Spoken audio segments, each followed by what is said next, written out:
This is the all-new Ford Mustang Mach-E GT. Is this the future of performance sports cars? Let's find out right now on Driving Sports TV.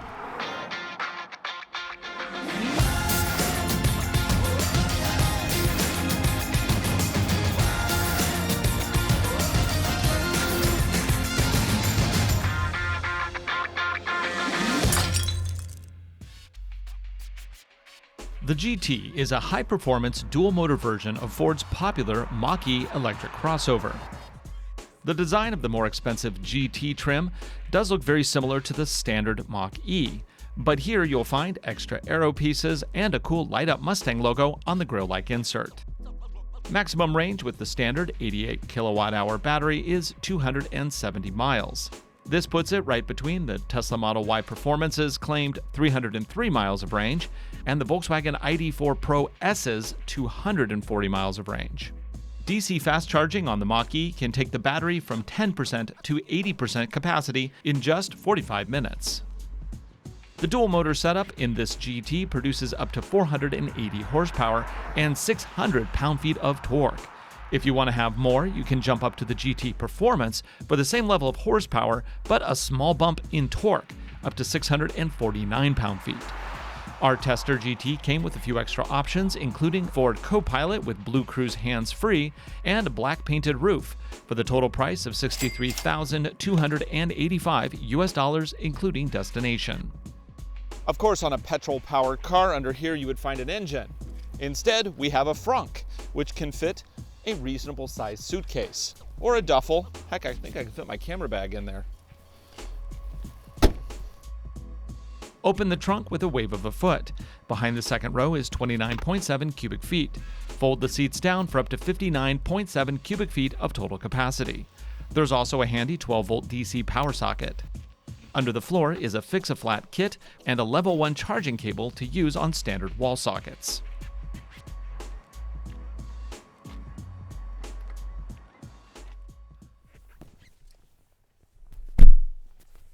Well, the second row is actually really good. I have plenty of headroom. I'm 6'1", legs torso proportionate. I fit pretty good. My feet even fit behind the driver's seat. This is where I would sit, and I have, again, lots of leg room. Down here I have control over my own vents and a USB-C and USB-A socket. Here, fold down armrest. Yeah, this isn't bad. A little light. Cool. Now let's check out up front.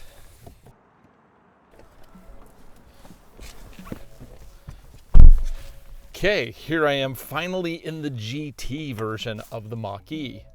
Now last year I did test the standard Mach-E and it was a really great little electric car. I really enjoyed it. But you know, more power is always good, right? Let's talk about the design here. There's some stuff here that kind of reminds me of Fords of the past. They've really opened up this here by using the dial, pushing everything lower. We have a charging pad right here, a couple cup holders, and a nicely positioned armrest that I can fold out of the way if I like. And then under that, more storage. Even though this is an electric sports car, I think with the overall design, they've done a good job of easing consumers into the future. I mean, there's a lot of stuff here that is, you know, very traditional, very familiar. And then there's also some other items that are quite new. And that is the elephant in the room, this massive tablet.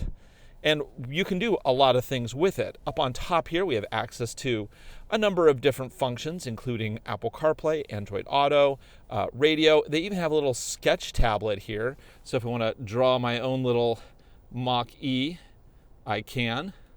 Vroom, vroom, vroom, vroom. Ooh, look at that, wireless CarPlay. Not only is it CarPlay, but it's full screen. And I actually kind of like the massive icons. You're no longer hunting and pecking. You're basically seeing things very large and super easy to read, which is actually kind of nice. Now, if I click on the little Mustang in the top left, we get more specific stuff to the vehicle.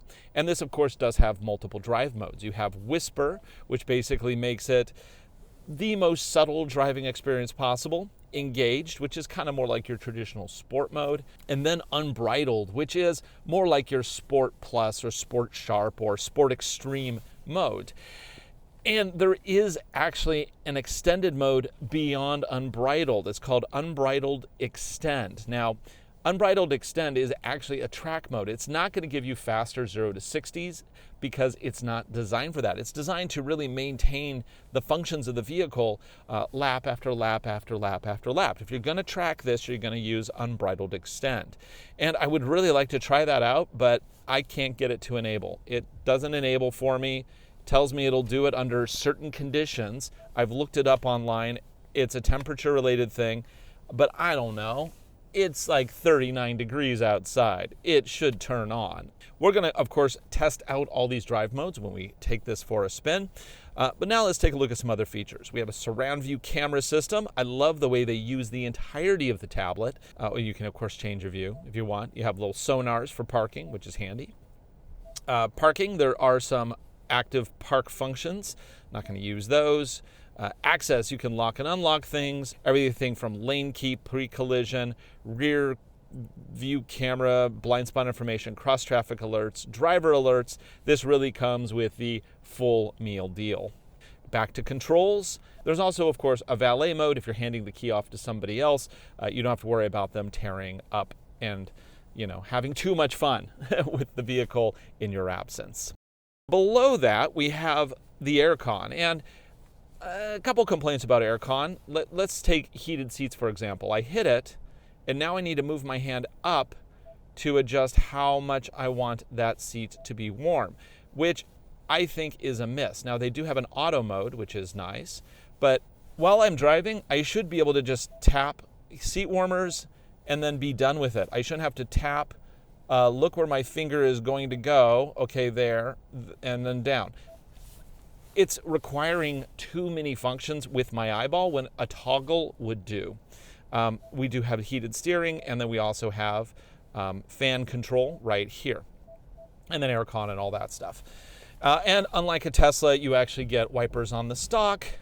Yay. Some things work, and they're traditional, and it's okay. Not everything has to be reinvented. The steering wheel overall is a really nice feel. I like the little contrast stitching on it. The buttons are nicely integrated, and it just doesn't feel like it's a pile of buttons like some wheels are feeling these days. It feels like they've really taken a lot of functions and really just put the essentials here. We have the Blue Cruise stuff on the left, and then we have, phone and stereo on the right. Very simple. In this tiny little dash, you really can't configure a lot. It's basically just going to give you the information that you need, but it gives you good information. It shows that I have 98% of my battery left, which is based on how I drive the car, and I'm obviously not being terribly nice to it because I'm testing it. So it's estimating only 169 miles remaining of that 98%. So, your mileage will literally vary, and it will actually improve as you continue to drive it and if you drive it nicely. If you're doing full throttle starts like I did on the way here, you're going to get really crummy range estimates. Because it is an electric car, you only have one speed on the transmission, so it's not even really an automatic. It's really just a connection. We do have parking brake here. It's a hydraulic parking brake, and then we also have active park assist for people who want to use that. Visibility is pretty good. That C-pillar is on the thick side, so that's going to be a little difficult to see through, but overall I think this is going to be a really fun driving experience. So let's take it out and see what we can do with it.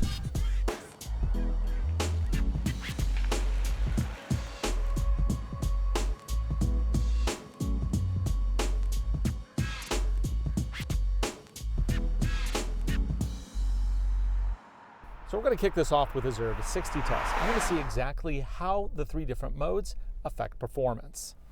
So we're stopped completely. We're in whisper mode. I'm in drive. Nothing else has been changed. 3, 2, 1, and go. Jiminy! What? And 60. 3.89 seconds. That's pretty quick. But is Engage any quicker? Let's find out.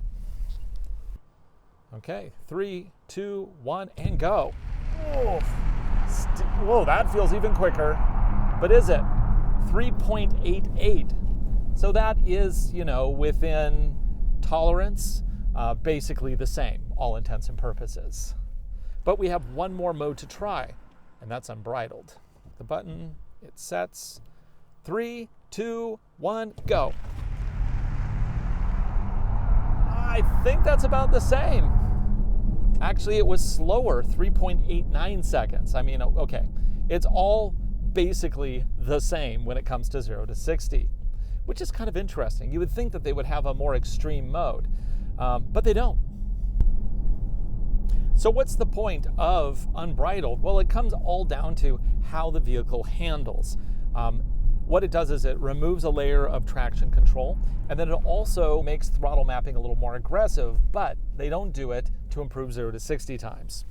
So really, when it comes down to it, the different drive modes are really more for aesthetics than actual performance. Fact is this thing is just quick out of the box the way it is. And the drive modes really are more about how things feel than how they perform. In fact, whisper mode just turns off the fake sounds. It also has calm blue lighting. And then when you go into engage, it turns on the fake sounds and changes the lighting color. And then unbridled, essentially, it will give you fake shifting. It kind of gives you the feel of downshifting, and also changes the color and makes more noise. But at the end of the day, it doesn't really matter what mode you're in. The only mode that really is special is Unbridled Extend, which we have never been able to get to turn on this vehicle. But that is to extend the battery for track days. It is not an extra layer of performance. So, all things considered, I'm just going to put this in Engage for the rest of the review. So the standard Mach-E GT comes with all-season radials, which is appropriate for driving here in the Pacific Northwest. If you get the Performance Edition, which is the next step up, it comes with P0s, which are a super sticky performance tire. Really, for everyday driving, the all-seasons are fine, unless, of course, you live in Southern California, where, super sticky tires kind of make more sense. The suspension here is on the stiff side. If you lived in a place where, potholes were frequent and you had a daily commute over, that kind of a surface, it may not be ideal. However, if you're into performance driving and you want just a nice, tight setup, this is very well equipped. Of course, driving like this is killing the battery range. It's now calculating 163. When we started, we had 10% more battery, and I have not been driving very long. So do I miss the sound of a gas-powered engine? Yeah, I kind of do. But man, so much power, and with this all-wheel drive, so much speed, so quickly. It's pretty awesome in its own right. Floor it. Whoa! Whoo!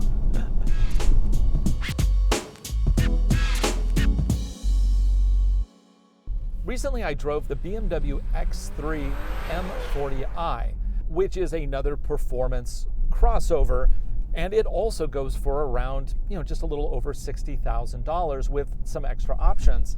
And I think in terms of drivability, I prefer the BMW for the money. Now, if I wanted to make the shift to electric, clearly this would be the choice between the two. But if I was just looking at the two and just drove both back to back and then had to decide on one, I would have gone with the BMW. However, going electric does not mean you have to go boring or cheap. You can get a car that is very nicely equipped, has ridiculous performance, and all the body panels are going to match. Also, all the tires are going to match from the factory, unlike Tesla. So is it possible for me to do a review on a vehicle like this without ribbing Tesla a little bit? No, it's not, because Tesla is the 800-pound gorilla. Even though Ford is a huge corporation, obviously everybody's going to compare this with a Tesla. And this one is actually a little bit faster than a Model Y, and I think it's put together better, and I like the options. The downside is going to be the charging network. Tesla's superchargers are, without a doubt, the best charging system available right now. They just are. So hopefully Ford and other partners get with the program and actually roll out a real solution in terms of nationwide charging. If your main intention on getting a vehicle like this isn't interstate trips, then obviously charging at home is going to be sufficient for most people. Also, a lot of large corporations have charging networks at the office. So you're not necessarily needing not everybody needs the supercharger network. But if you do plan on doing interstate trips, then maybe you might consider the Tesla instead, because honestly, that supercharger network, yeah, you just can't beat that. So the seats here are actually really comfortable. I've been driving probably a little more than an hour, and yeah, there's no hot spots to identify. There are seat warmers and they feel pretty good, although I still don't like that I have to do multiple taps and pay so much attention to turning on the seat warmers. I'd rather just, reach down and do it instead of having to look, see where my hand is, all that stuff. That's silly. So not a fan of that. Range is a bit of concern here. I have 156 miles remaining on 81% because I have been doing repeated 0 to 60 launches, and that definitely does not help economy. And now we're coming up on one of my favorite twisty roads, and to prepare for this, I am going to put it into unbridled because I want to see how it emulates a traditional powertrain, because that's one of the tricks of the unbridled mode. I have no paddles to shift because there is no actual shifting going on, so let's see what this system does. Power is good, turn in is good. Let's see, power in, around the corner, in, and then throttle. Whoa! Can feel that power going to the back. It really feels like a rear-oriented all-wheel drive vehicle, and that is cool. Feel the corner, throttle in. Okay, I can feel the power kicking to the back. Now what happens if I switch to engage? Oh, it feels more balanced. Interesting. So unbridled really does give it more of a rear bias feel. At least that's what I'm getting in this particular road. Brakes are good. The brakes feel a little touchy in day-to-day driving, but here, they're fine. Throttle in, scoot around. So I'm steering with as much of the gas pedal as I am with the steering wheel. At least that's what it feels like.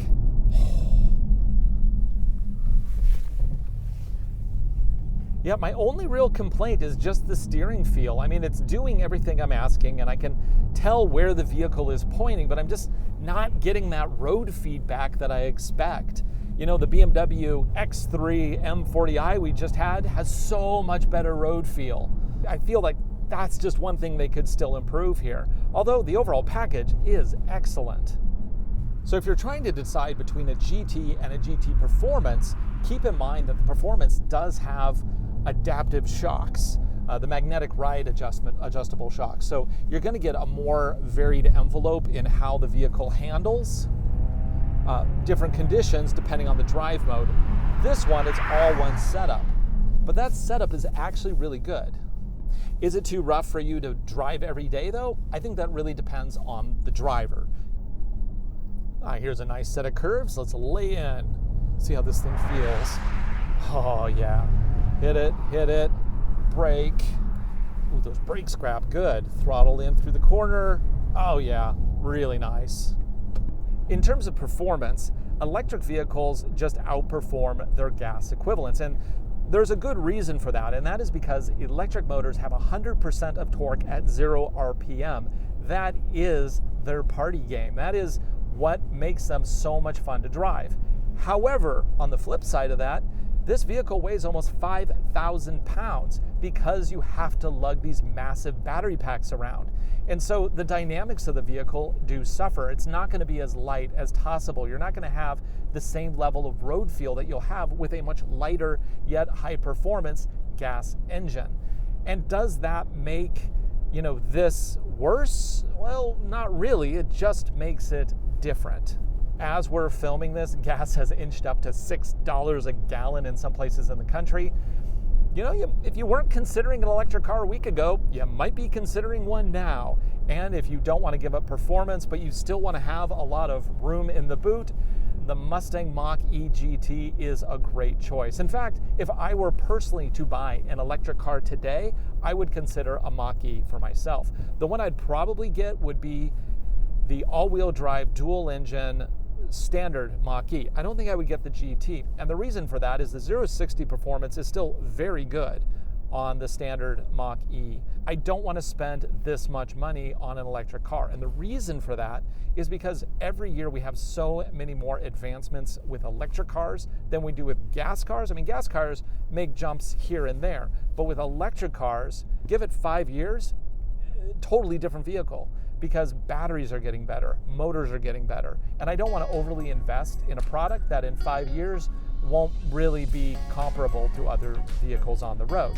Solid state batteries are around the corner. That should make a huge difference once those are commercially viable. We're still a few years away on those. But if you need to consider something right now, the Mach-E is a great choice.